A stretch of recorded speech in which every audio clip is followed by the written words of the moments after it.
Hello, everyone, and welcome back to another episode of the Black-Liberation.Tech Podcast. I'm your host, Dr. Renee Jordan, and today we are going to pick up where we left off with the Ag STEM Career Discovery Lab with Janiyah GPT. So let's go ahead and get started. So this image was generated by Janiyah GPT, and it says, their contributions, our inspiration, your future. Every field has a history. Every history has heroes. Every hero leaves a legacy. What will yours be? And then there's a mug that says, my path, my purpose, our future. Okay, so step number 5, trace the legacy and expand the story. Every field has a rich story of discovery, innovation, and ingenuity. Innovation often begins by recognizing the diverse individuals and communities who laid its foundation. As you delve deeper into your chosen career, dedicate time to learn about the pioneering minds who shaped it. This step encourages you to connect with the human element of progress. Understanding these legacies not only inspires, but also provides critical context for the work being done today. It deepens your appreciation for the journey of knowledge. Okay, so here is the next prompt. It says, hi, Janiyah, I am exploring a career in, insert career. Identify examples of Black, Latina, Afro-Latina, or other historically underrepresented women whose work, leadership, research, entrepreneurship, or innovation has contributed to this field. Where possible, explain how their contributions address community needs, expanded opportunity, advanced knowledge, or challenged existing barriers. Help me to understand how their stories connect to the work being done in this field today. Okay, so I'm going to take this prompt, I'm going to copy it, I'm going to add it to my Word document that is allowing me to keep track of everything. I'm going to jump over to Janiyah. I'm going to paste the new prompt here. And what I'm going to do, I'm going to use the same career. So community resilience planner as the one that I want to explore further in terms of legacy. So I've inserted that, and now I'm going to hit the send prompt button.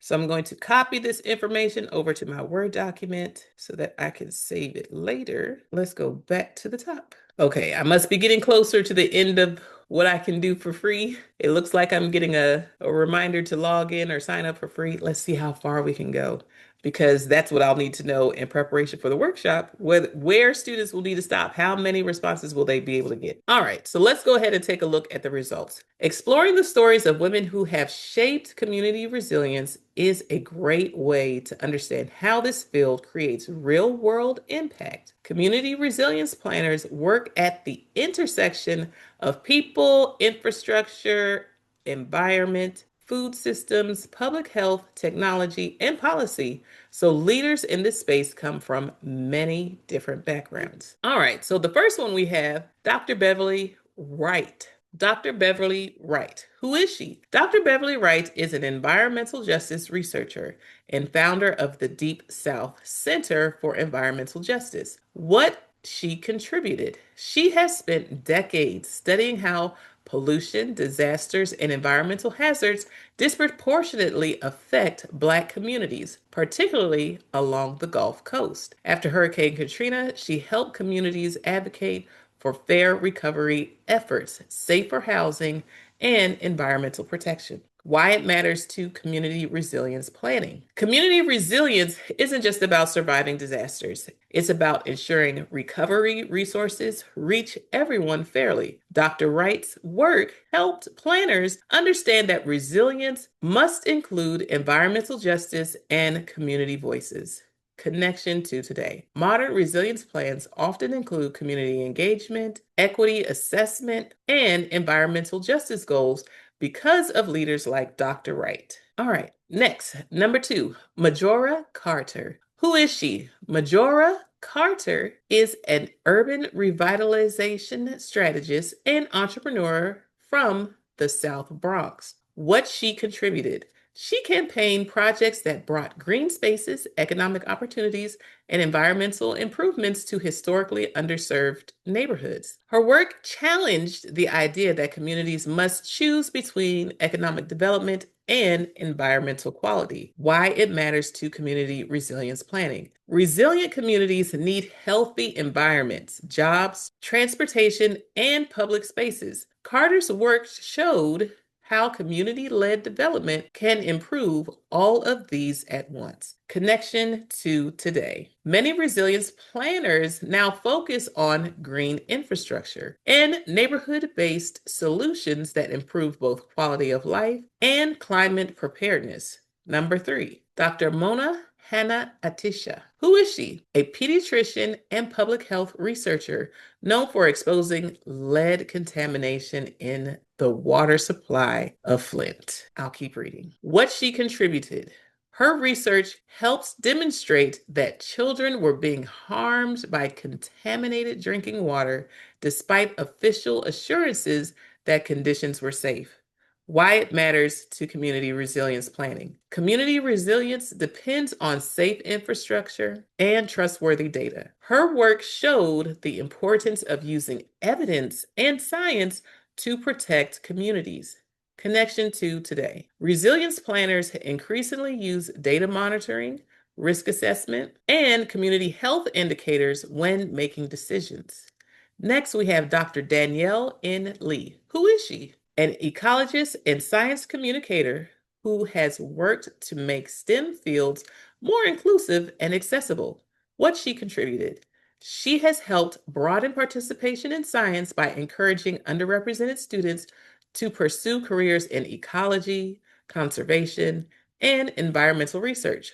Why it matters to community resilience planning. Communities face environmental challenges that require diverse perspectives and scientific expertise. Connection to today. Many resilience organizations now actively work to include more voices, experiences, and cultural perspectives in planning processes. All right, number 5, we have Carmen Yulín Cruz. Who is she? A Puerto Rican political leader who became internationally recognized during recovery efforts after Hurricane Maria. What she contributed.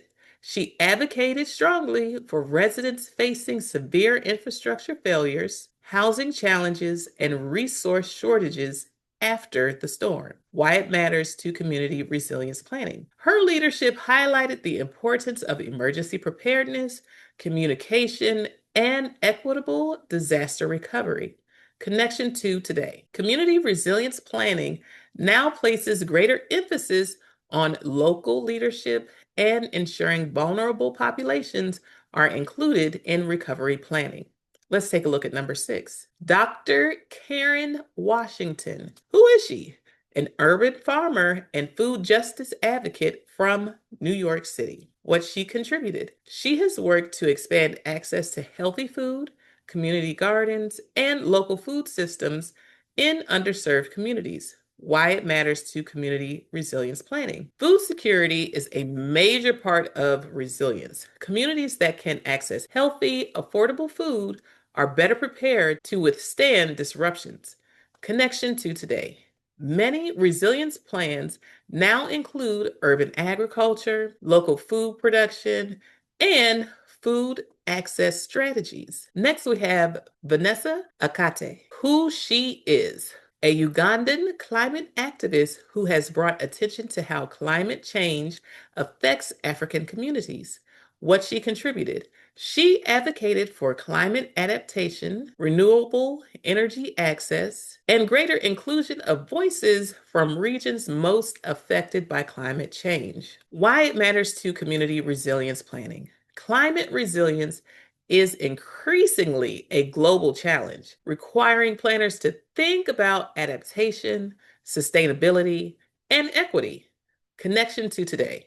Many resilience frameworks now incorporate climate adaptation strategies informed by local community experiences. All right, now Janai has provided some common themes across the leaders. Although they come from different professions, they share several qualities that are central to community resilience planning. The first one, they listened to communities. Rather than assuming what people needed, they worked directly with residents and local organizations. Next, they used data and evidence. Research, public health data, environmental monitoring, and community knowledge informed their decisions. Next, they challenged inequities.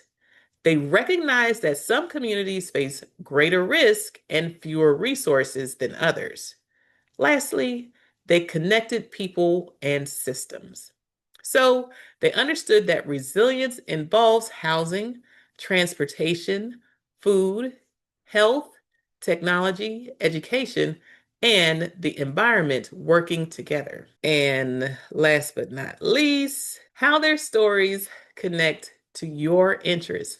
Your interest in AI literacy and helping people use technology aligns strongly with the next generation of community resilience work. Future community resilience planners may use AI to identify emerging risk, teach communities how to access and interpret data, design AI powered tools for emergency preparedness, improve food security through predictive analytics, and help residents make informed decisions using technology. In many ways, you could follow a similar path to these leaders by becoming someone who helps communities understand and use technologies responsibly.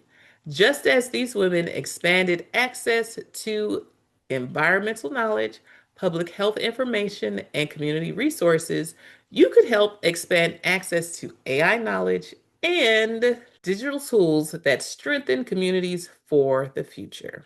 All right. So that was step number 5. So next we have the reflection. What surprised you most about their stories? Whose journey and impact resonated with you the most? How did these individuals apply their knowledge to serve their communities? And how might their experiences inspire or inform your own pathway? So, what I'm going to do is I'm going to push pause here and we'll come back next week and pick up where we left off.